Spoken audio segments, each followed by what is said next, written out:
हम आपसे वो 5 काम जानना चाहेंगे जो आपने इस पंचवर्षीय में किया। 6 पंचायत में वो कौन सा पंचायत है जहां आपको लगता है नहीं इस पंचायत में काम नहीं हो पाया है? जब आपकी गांव की तरफ आया, नया गांव की तरफ, तो देखा 100 मीटर तक रोड जो है वो जर्जर है। क्या आप इस रोड को बनवा सकते थे? किसी योजना के साथ इसको सुधारा जा सकता? हिंदू मुस्लिम वोट का क्या रेशियो? देखिए, एक तो सबसे पहली बात कि नेता पे डिपेंड करता है, पॉलिटिकल आदमी पे डिपेंड करता है। हमारे यहाँ कोई कास्ट फीलिंग का वोट नहीं होता है। नमस्कार, मैं फैज आलम, स्वागत है आपका VOS 24 न्यूज़ के खास शो पंचायत चुनाव यात्रा में। और आज के शो में हमारे साथ बात करने के लिए मौजूद हैं MD समीउल्लाह खान समीम साहब, जो ऑलरेडी अभी जिला परिषद पद पे हैं और ये दरभंगा जिला के केवटी जिला परिषद संख्या 12/3/4 से अभी जिला परिषद के पद पे हैं। और दूसरी बात कि ये जदयू से प्रदेश महासचिव हैं माइनॉरिटी के। आज के शो में पंचायत चुनाव यात्रा में आपका बहुत बहुत स्वागत है। शुक्रिया।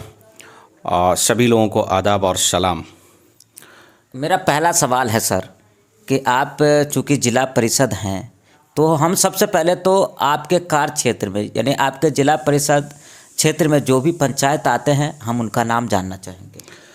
मेरे जिला परिषद क्षेत्र में 6 पंचायत आते हैं। नया गांव पश्चिमी, नया गांव पूर्वी, रजौड़ा, छाछा पचाड़ी, बनसारा और केवटी हेडक्वार्टर। ये 6 पंचायत हमारे जिला परिषद क्षेत्र में आते हैं। अच्छा, तो दूसरा सवाल है मेरा आपसे, चूँकि आप एक जनप्रतिनिधि हैं, ऑलरेडी जिला परिषद के पद पे हैं। हम आपसे वो 5 काम जानना चाहेंगे जो आपने इस पंचवर्षीय में किया है। बिल्कुल। हमारे जिला परिषद क्षेत्र में 2 बड़े सरकारी अस्पताल हैं, एक रैयाम और एक केवटी। जो केवटी में 5 बेड से हम अपने प्रयास से लग करके सरकार में विभाग में दौड़ के उसको 30 बेड कराया। बड़ी अच्छी बिल्डिंग में भी हॉस्पिटल चल रही है। हमारे यहाँ रात के 2 बजे 12 बजे जब भी जाएंगे MBBS PG डॉक्टर मिलेंगे और ड्यूटी पे मिलेंगे, नहीं नाम के लिए नहीं होता है। दूसरा रैयाम अस्पताल जो बॉर्डर पे है मधुबनी और दरभंगा के, तो उस अस्पताल को भी सुचारू रूप से अभी चलवाया है, वो हो गया। दूसरा कि जो हमारे क्षेत्र में सड़कों का हाल था, दयनीय स्थिति थी। मैं जब से जिला परिषद का मेंबर बना, मेरी पहली प्राथमिकता रही कि मैं कैसे यहाँ हर घर तक बिजली पोल जहाँ जहाँ नहीं है वो लग करके विभाग में दौड़ करके, और फिर टेंडर हुआ, फिर वो काम हुआ, लग के काम भी करवाया खड़े होकर के, जो आज बिजली भी दिख रही है और गली खेत खलिहान सभी तक बिजली चली गई। और दूसरी बात ये है कि हमारे क्षेत्र में स्कूल के मामलात ये थे, तो मैंने उसमें भी स्कूल में भी घूम करके बड़ा अच्छे ढंग से उसको सुचारू रूप से चलवाने का काम किया। और जिस विभाग का भी रोड हो, मेरे यहाँ PMGSY का हो, RDO का हो, नबार्ड का हो, PWD का हो, या फिर ग्रामीण क्षेत्र का रोड हो, जो मेरे योजना से हुआ वो भी मैंने भरपूर तरीके से रोड और नाला का काम कराया। जहाँ रास्ता नहीं निकलता था वहाँ रास्ता निकलवा के कराया। और विभाग में दौड़ के सभी रोडों को दुरुस्त करा करके रीटेंडर करा करके रिपेयरिंग का ये करवा के सभी को काम किया। जो आप हमारे क्षेत्र में घूमेंगे तो आपको पता चल जाएगा। अच्छा सर, हम आपसे ये जानना चाहेंगे, क्योंकि आप जिला परिषद पद पे हैं, और अगर कोई जिला परिषद चाहे तो जनहित के लिए कौन कौन से काम वो कर सकते हैं, कितना काम कर सकते हैं? देखिए, जनहित के लिए की बात जहाँ तक करेंगे तो जनहित में बहुत सारी चीज़ें आती हैं, लेकिन हम जिला परिषद मेंबर हैं, लेकिन जिला परिषद में बहुत सारी चीज़ें नहीं हैं जो हम लोग अपनी बात को अपने हाउस में रखते हैं, लेकिन वो सरकार के सिस्टम में वो चीज़ नहीं है, वो चीज़ नहीं हो पाती है। एक्चुअली हम बता दें आपको, जिला परिषद सदस्य और पंचायत समिति सदस्य का बहुत ज़्यादा रोल नहीं दिख रहा है। सरकार के गाइडलाइन में बहुत सारी कमियां हैं जिसको हम लोगों ने लिखा है, सरकार को इस पर सुधार करने की ज़रूरत है। क्योंकि मैं जिला परिषद का जो सदस्य हूं, पंचायती राज के बड़े सदन का सदस्य हूं, लेकिन बड़े सदन का सदस्य होने के नाते कहीं कुछ नहीं है। यहाँ तक के पंचायत समिति की बैठक के हम अस्थायी मेंबर तक नहीं हैं।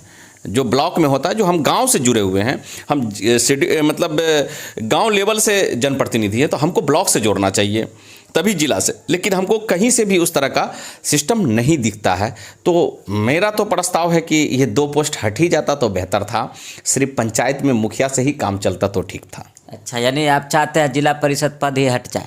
हाँ बिल्कुल, जब कोई फंसिंग पावर नहीं देंगे, सिस्टम में नहीं देंगे, आप कहिएगा कि सुपरवाइज अथॉरिटी हैं, तो हम किसी पंचायत में, जब हम जिस क्षेत्र से आते हैं, मेरा भी घर उसी क्षेत्र में पड़ेगा, मैं किस पंचायत में जाके योजना को चेक करूंगा, किसका क्या रिपोर्ट करूंगा? यही काम तो नहीं रह गया। हमारा काम है काम और बढ़े कि हम काम का जा करके जाँच करूँ और ये करूँ, वो तो नहीं रह गया है।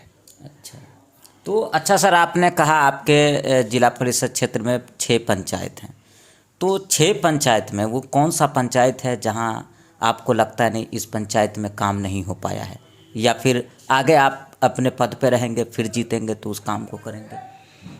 देखिए, मिला जुला के हमने लग करके सभी पंचायतों का रोड, और अभी हाल में भी कुछ रोड का सर्वे कराया, जिसका अभी ये बना है, क्या बोलते हैं उसको, डीपीआर बना है, तो संभवतः आगे 2-4-6 महीना में वो भी काम हो जाएगा जो बचा उचा है।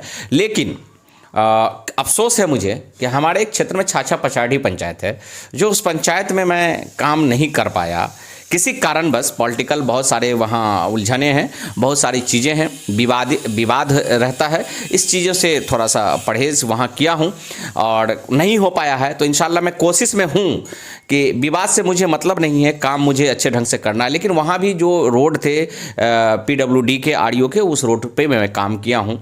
मेरे योजना से वहाँ फ़िलहाल अभी कोई काम नहीं हुआ, लेकिन 1-2 योजना मेरा पास है, जो सरकार का वो फंड आ जाएगा तो वो वहाँ काम है। कौन सी योजना है सर, बताना चाहेंगे? रोड का है मामला। अच्छा, रोड का है। अब 15वीं में कुछ भवनों का मैंने दिया है, स्कूल वगैरह का रिपेयरिंग जो होना है वो होगा। अच्छा, नल जल की मैं बात करूँगा अब। आपके पंचायत में नल जल की क्या स्थिति है? देखिए, नल जल की स्थिति के बारे में मैं क्या बताऊं। नल जल सरकार की महत्वाकांक्षा योजना है, बहुत अच्छी योजना है माननीय नीतीश कुमार जी की, जो उनकी सोच नो डाउट बहुत अच्छी सोच थी, लेकिन उसको ज़मीन पर आने में थोड़ा वक्त तो लगता है पैटर्न पे। तो खैर उस पर काम चल रहा है, और जिस दिन से इस पर फोकस ज़्यादा हुआ है, तो प्रशासनिक पदाधिकारी के द्वारा जब इस पे ये हुआ है देख रेख सही ढंग से, तो अब सही से दिख रहा है सारा काम। ऐसा नहीं है, काम दिख रहा है। लेकिन नल जल योजना पे तो लगातार सवाल उठाए जा रहे हैं, और जब भी आप देखेंगे, कहीं देखेंगे भी तो नल को खोलेंगे वहाँ तो वहाँ से पानी नहीं आता है। यहाँ तक कि जो सड़क है, जो पाइप बिछाया गया है, वहाँ भी सड़क को ख़राब कर दिया गया है। तो लगातार जो है इस पे सवाल उठ रहे हैं, लेकिन फिर भी आप कह रहे हैं एक सक्सेसफुल योजना है, आने में थोड़ा समय लगेगा धरातल पे। क्या अभी आपने कहा ना कि रोड खोदा गया, आखिर नल के पाइप को जहाँ पानी जल पहुँचाना है, हर घर नल का जल, तो वहाँ के लिए तो रोड तो खोदना पड़ेगा सरकारी, या कहीं खाली जगह है तो वहाँ तो रोड खुदाई है, तो उसके लिए भी एस्टीमेट है, उसमें ऐड है कि उस रोड जो खुदाई हुई है उस रोड का रिपेयरिंग। अभी चलिए मैं आपको दिखाता हूँ कि रोड खुदाया, पाइप डलाया और उसमें रिपेयरिंग भी हो गया, रोड बन भी गया, काम भी हो गया, वो एस्टीमेट में है। अब रही बात, आपने बोला पानी की बात, पानी चल रहा है, योजना जहां पूर्ण है, आप चलिए मैं दिखाता हूं वहां। आप नल खोलिए, पानी आपको मिलेगा। 2 टाइम यहां मोटर चलता है, सुबह और शाम, और 2 टाइम पानी जाता है ढंग से, सभी के घर पानी पहुंचती है। और अच्छा पानी का जो क्वालिटी है वो बहुत ज़बरदस्त क्वालिटी है, क्योंकि 300-350 फीट लेके जाना, 400 फीट नीचे, और उसके बाद पानी को लाना है और फ्रेश पानी देना है, तो ये कम बड़ी बात नहीं, बहुत अच्छी चीज़ है। अच्छा सर, ये जानना चाहेंगे हम, सरकार की ये इतनी बड़ी योजना, मुख्यमंत्री नीतीश कुमार की, फिर ये फेलर क्यों हो रही है? नहीं, एक्चुअली मेरी बात सुनिए, फेल नहीं है योजना, ये तो सरकार की बहुत अहम योजना है। तो लोगों का क्वेश्चन इस पे ज़्यादा दिख रहा है, क्योंकि सरकार इस पे ज़्यादा फोकस कर रही है, तो लोगों को दिख रहा है, इसीलिए उस पे सवाल उठ रहे हैं। मैंने आपके गांव में जैसे मेन रोड क्रॉस करके जब आपकी गांव की तरफ आया, नया गांव की तरफ, तो देखा 100 मीटर तक रोड जो है वो जर्जर है। क्या आप इस रोड को बनवा सकते थे? किसी योजना के साथ इसको सुधारा जा सकता था? देखिए, पहली बात मैं बता रहा हूँ, रोड जर्जर नहीं है, रोड था ही नहीं। ये एक आड़ी जो खेत का होता है, वो गाछी और खेत है, तो वो आड़ी निकलता, आबादी बढ़ रही है। और यहाँ की आवाम को देखा मैंने, साइकिल लेके कभी गिर जाना, मेरे सामने कई हादसा हुआ है, कई लोग मर गए हैं, और आधे से ज़्यादा आबादी इसी रास्ते से ये करते थे, मतलब जाना आना करते थे अपने ज़रूरत के तहत। बाजार, बगल में बाजार है उसी 0 माइल का, तो वहाँ तो मुझे बहुत अजीब लगा कि मैं जनता का सेवक हूँ, अब मेरी प्रॉपर्टी है और रास्ता ऐसा रहे तो मुझे मुनासिब नहीं लगा, नागवार लगा। तो मैं अपने फरीक से, मैं अपने चचा से, और भी मेरे भाई लोग हैं, मतलब चचेरे भाई लोग हैं, मेरी अपनी ज़मीन है, और भी अदर नॉन मुस्लिम की भी कुछ ज़मीनें थी। मैं सभी लोगों से रिक्वेस्ट करके मैंने अपने से भी पहल किया और लग करके हमारे गांव के जितने युवा साथी हिंदू मुस्लिम सभी मिल करके लोगों ने लगा और हमारा कदम से कदम मिला के साथ दिया और मैं इस रोड को निकाल के नया एक रास्ता बनाया। तो आगे फिर अगर आप दोबारा जीतते हैं तो और सब क्या उद्देश्य है काम करने का, किस फील्ड में काम करें? देखिए, मैं बता दूं आपको, मैं यहाँ 20 वर्षों से खिदमत करता आ रहा हूँ और 20 वर्षों का रिज़ल्ट यही है कि जनता आवाम ने यहाँ हमको चाहा, पसंद किया और आज वोट दे करके हमको जिला परिषद बनाया और मुझे उम्मीद है कि आगे भी लोग मुझे बनाएंगे। क्यों कि मैं यहाँ फुल्ली टाइम देता हूँ, यहाँ फुल्ली पॉलिटिक्सियन मतलब पॉलिटिक्स में ही टाइम देता हूँ और लोगों के बीच में रहता हूँ, खिदमत करता हूँ रात दिन। जब यहाँ की आवाम तलाशती है मैं हाजिर रहता हूँ। तो मुझे उम्मीद है कि आगे भी लोग हमें जिला परिषद सदस्य बनाएंगे अपना मत दे करके, कीमती वोट दे करके। यहाँ की जनता बहुत समझदार है, सम्मानित जनता है यहाँ की और बहुत अच्छी नागरिक है। यहाँ काम करने वालों की तलाश होती है, नाम की तलाश नहीं होती है। मैंने काम जमी पे किया है, लोगों के बीच में किया है, लोगों के बीच में हूँ, इसलिए मुझे उम्मीद है कि आगे भी मैं सदस्य के रूप में मुझे लग रहा है इंशाल्लाह ज़रूर रहूँगा। अच्छा सर, आपके क्षेत्र में जो आपका ये जिला परिषद क्षेत्र है, हिंदू मुस्लिम वोट का क्या रेशियो? देखिए, एक तो सबसे पहली बात कि नेता पे डिपेंड करता है, पॉलिटिकल आदमी पे डिपेंड करता है। हमारे यहाँ कोई कास्ट फीलिंग का वोट नहीं होता है। अब मेरी बात देख लीजिए, मैं मुस्लिम से हूँ, लेकिन यहाँ जो वोट की हमारा जो 6 पंचायत है इसमें सबसे ज़्यादा नॉन मुस्लिम वोट है। लेकिन पिछली जो चुनाव में जीता हूँ, परसेंटेज वाइज अगर देखा जाए तो 70-30 है। अच्छा, 70% नॉन मुस्लिम है। अच्छा, और 30% मुस्लिम है। अच्छा।